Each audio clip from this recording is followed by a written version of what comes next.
Something that has really stuck with me as of late is what a 4.0 player looks like now versus what a 4.0 looked like just a couple of years ago. It's like night and day, really. Differences include points are longer and more well constructed, drops are better, players are more capable transitioning up to that non-volley zone. There's more dink exchanges, so longer exchanges at the non-volley zone line. Hands have gotten faster and attacking has gotten better. Serves and returns are better, etc. And just so much more across the board. As I look around at 4.0 play as it is now, it's clear to me that the players that seem to do the best have one thing in common. They're more patient. They wait for the right opportunity to attack, they build an advantage in the point, and wait to strike only at that time. Others pull the trigger too early. So why are some teams more patient than others? Is it just discipline and dinking skills? Are they simply the most willing to wait and patiently develop the point and be sure there is some blood in the water, so to speak, before they make their big attacking move? Yes, that's all part of it, but there's more to the story that nobody really talks about, and that's what we're going to unpack in today's video.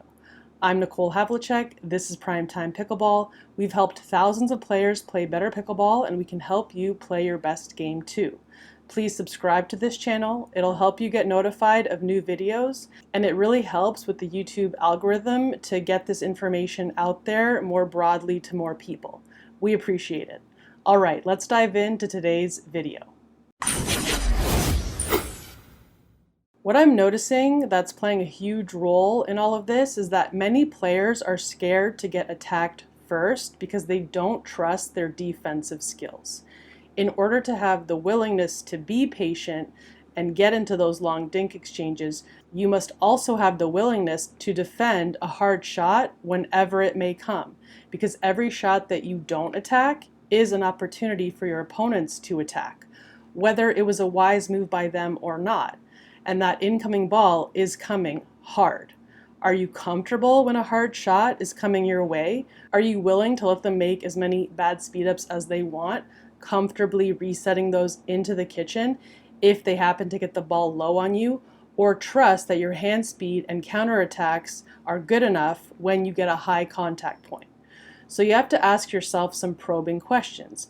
Are you often pulling the trigger and attacking too early? And beyond that, you have to ask yourself, are you doing that simply because you're impatient and you want to get on with the point already? Or are you attacking first because you don't want them to, because you don't want to deal with an incoming hard shot? Or it could be both. First, identify which problem you have, and like I said, maybe it's both. If it's an itchy trigger finger that wants to get to whacking the ball as soon as possible, then next, before we move on to tackling that challenge, ask yourself this: are you happy playing at your current level? If so, and it's perfectly fine if you are, there's lots of reasons you might want to stay at that level. Your friend group is in that level, or whatever other reason it may be. Then keep doing what you're doing and have fun with it. There's lots of banging happening at lower levels, and some people seem to really enjoy it, and there's no need to change if that's something that you enjoy. There's absolutely nothing wrong with that. But if you want to advance in levels, then you absolutely must learn to respect the phases of the point. It's critical. We'll break that down a little bit right now. If you're on offense, meaning your team has a clear advantage in the point at this time in some way, then yeah, go for it. Pull the trigger and attack. You've earned it. If you're neutral, meaning no team has an advantage, then you probably have all four players up at the net and you're in a dink exchange. Perfect. Press them with tough dinks and attack when you've earned it. If you're on defense, then scramble and lob if you have to, drive low if you have to, reset into the kitchen if you have to, and earn a drop as soon as you can in order to advance up to that non-volley zone line. For a much more detailed breakdown of all of this and what to do in each phase of the point, see the video in the card that's going to flash on the screen now. A lot of people ask me how to train this. First, get crystal clear about what each phase of the point you're in looks like and what to do in each phase. The video I just mentioned that I'll also link to in the description below will help you with all of that. It covers that in detail. Then get out there and play skinny singles with a partner and focus on one thing and one thing only: hitting the right shot for the situation at hand. Skinny singles is when two players use only one side of the court to play at a point. It's a great way to simulate doubles play and get a lot of touches in, since you will play every ball that comes on your half of the court. Don't worry about anything technically as far as how you're hitting it or anything like that. Focus on your decision making only. Decision making is a hugely important skill, and it's going to use up all your focus capacity just to work on that one thing alone. So one thing at a time. Then if you notice that, well, to put it frankly, you kind of suck at hitting a particular shot that is the exact right shot for the situation, great, make note of that and drill the living daylights out of that shot in your drilling sessions. That's how you're going to break out of your current level into a whole new level, if that's what you want. And if you're still here watching this video, then I can only assume that's what you're after. If you're scared of being attacked first, then that's okay. We've all been there and have to learn to overcome that. The first thing is that you need to get your hand speed up. That will give you confidence.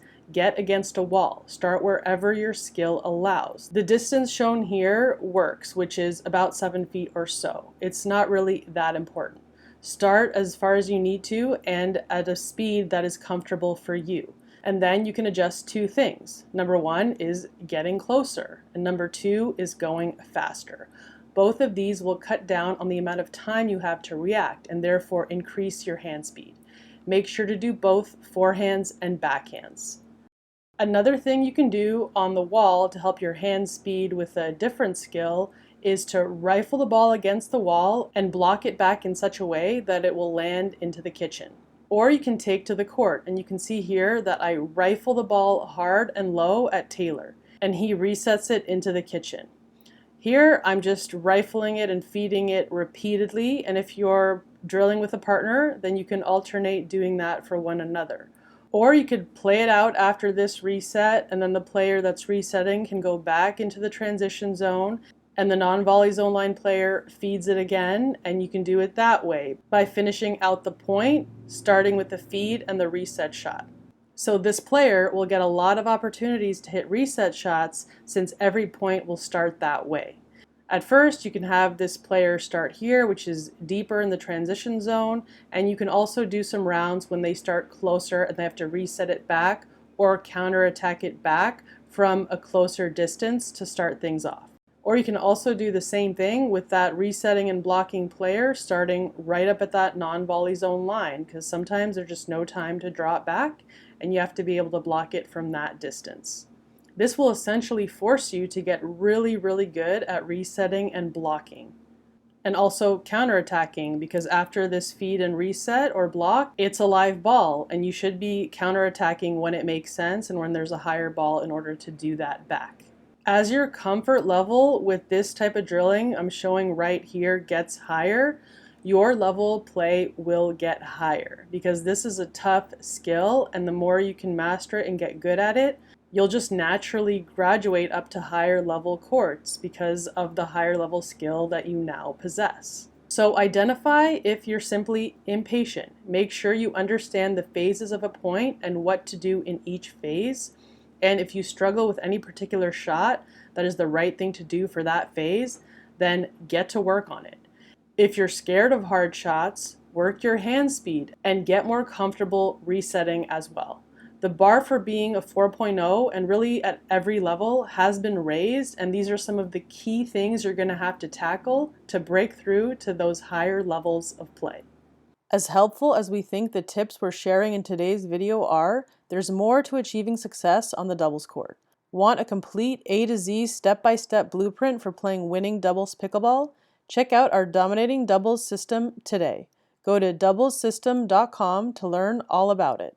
If you enjoyed this video, please like, comment, and share. For more pro player pickleball tips, techniques, strategies, and more on how to take your game to the next level, please visit primetimepickleball.com.